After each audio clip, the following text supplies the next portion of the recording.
Part 2 अज्ञात writer. ये देखो मैडम को, यहाँ सब मस्ती कर रहे हैं और इनको पहाड़ियों में दिलचस्पी है। पहाड़ी नहीं है, ये जंगल है। अंदर क्या होगा? किसी का घर, कोई पुरानी हवेली, या और क्या हो सकता है? कहीं तू ही तो नहीं रहती ना इस जंगल में? अब इसका नाम भी बता दे। आज से इसका नाम पालन खेत, मेरा घर, आहार। कालिंदी बचपन से ही रहस्यमय शक्तियों में मानती थी। जहां उसकी उम्र के लोग मॉल घुमा करते, उसे जंगल सन्नाटा अपनी ओर खींचता था। वो अपने सपनों को हकीकत से जोड़ने की कोशिश किया करती और अपने अनुभव को एक डायरी में लिखा करती थी, जिसके कारण उसके बेंचमेट उसका बहुत मजाक उड़ाया करते थे। फिर से कुछ लिखने बैठ गई तू? कितनी बोरिंग है रे तू। उफ। बस रुकती है और सभी नीचे उतरते हैं। वाटरफॉल के पास का नज़ारा बहुत ही खूबसूरत होता है।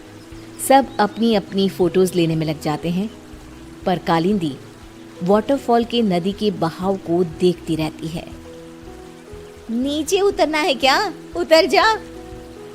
सुष्मिता की बात पर कालिंदी चिढ़ जाती है और नदी के बहाव के साथ चलती हुई उसी जंगल में पहुंचती है जिसको उसने पालन खेत नाम दिया था। अंदर एक बहुत खूबसूरत सी हवेली होती है। वो अंदर क्या देखती है? एक औरत काले कपड़े में बैठी एक कुंड में आहुति दे रही है। ओम फट स्वाहा, ओम फट स्वाहा। वो औरत हवा में हाथ घुमाती है और उसके हाथ में अपने आप कुंड में डालने की आहुति आ जाती है। कालिंदी इसके पहले कि कुछ सोच पाती उसका फोन बज जाता है। अगले दिन कॉलेज कैंटीन में जब सब लंच कर रहे होते हैं, कालिंदी गेट से अंदर आती है। यहाँ क्या कर रही है तू? अरे तेरी डायरी कहाँ गई बहन जी? आज बड़ी सोशल बन रही हो कालिंदी, क्या बात है? सुष्मिता के सभी दोस्त कालिंदी को परेशान करने लग जाते हैं। कालिंदी रोती हुई कॉलेज के टेरेस पर जाती है। अब बहुत हुआ, इन लोगों की हेकड़ी ना उतारी मैंने तो मेरा नाम कालिंदी नहीं। कालिंदी बस पकड़कर पालन खेत निकल जाती है और उसी औरत के पास जाकर कहती है, मुझे मदद चाहिए आपकी। ये सब मुझे बहुत नीचा दिखाते हैं। अब तो यहाँ से या मैं मरकर जाऊंगी या बदला लेकर। वो जो कहते हैं उन्हें कहने दो। सामने देखो तुम्हारी डायरी और पेन। कल तुम इन्हें यहीं भूल गई थी ना? जाओ खोलो उसे। कालिंदी डायरी खोलती है। इसमें तो कुछ भी नहीं है, खाली है ये। पेन को उठाओ और कुछ लिखो। तुम जो चाहोगी वो मिल जाएगा तुम्हें। अब तो खुश हो ना तुम? कालिंदी पेन उठाकर किताब में लिखने लगती है। वहाँ बहुत सारी किताबें आ जाती हैं। ये तो सच में जादू हो गया। तुम्हारा मन बहुत अच्छा है बेटी, जाओ अब खुश रहो। कालिंदी वापस कॉलेज जाती है और अपनी ही धुन में मगन हो जाती है। उसकी खुशी बाकी लोगों से बर्दाश्त नहीं होती और उसके पीजी के कमरे के बाहर सभी ताका झाके करने लग जाते हैं। अब क्या मांगू? चांद, छोटा सा चांद हाथ में कैसा लगता होगा ना? ये क्या बकवास कर रही है? सही में तेरा ऊपर का माला खाली है। तुझे ही देखना था ना इसकी खुशी का राज। चल अब। दोनों आगे बढ़ ही रहे होते हैं कि खिड़की से एक रोशनी आती है। दोनों देखते हैं कि कालिंदी के हाथ में सच में चांद है। ये मेरी आंखों का धोखा है। धोखा है, ऐसा कैसे हो सकता है? नहीं। ये भ्रम नहीं है, ये सच्चाई है। पर इसे ये कहां से मिला? सोच, अगर हम इसे चुरा ले तो? और रोहन उस पेन को चुराने में जुट जाता है। वो सोचता है कि रात को कालिंदी के कमरे के बाहर आग लगा देगा ताकि वो भागेगी और रोहन पेन चुरा लेगा। रात को रोहन पेन के लालच में आग लगाने जाता है, पर आग बेकाबू हो जाती है और कालिंदी कमरे से बाहर ही नहीं आ पाती।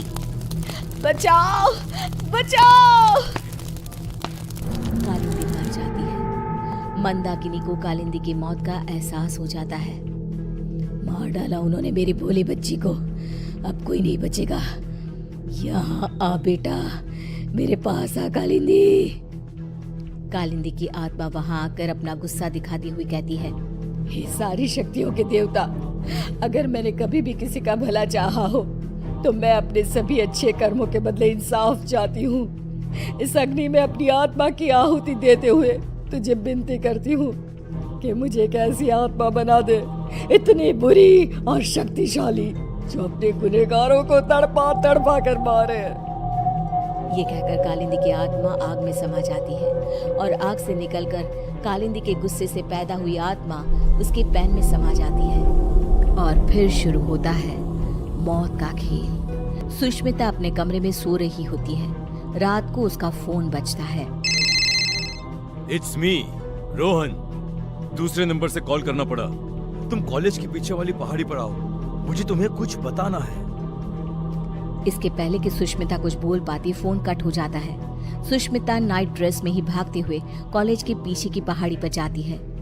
जंगल की धूत अंधेरे में दिखता है वो चमकता हुआ पेन। मान गए रोहन, तुम्हें आखिरकार पेन मिल ही गया। सुष्मिता पेन उठाने जाती है कि पेन में से कालिंदी की आत्मा बाहर निकलकर सुष्मिता को पहाड़ी के ऊपर से नीचे धक्का दे देती है। ये तो बस शुरुआत थी, सब मरोगे। और वही होता है, जिसने भी कालिंदी को दुख दिया था सब मर जाते हैं। पर आत्मा अब इतनी क्रूर हो चुकी थी कि वो रुकती ही नहीं। अब पेन और ज्यादा खून की प्यासी हो गई थी। एक दिन 16 साल का एक लड़का करण नदी के किनारे बैठा हुआ होता है।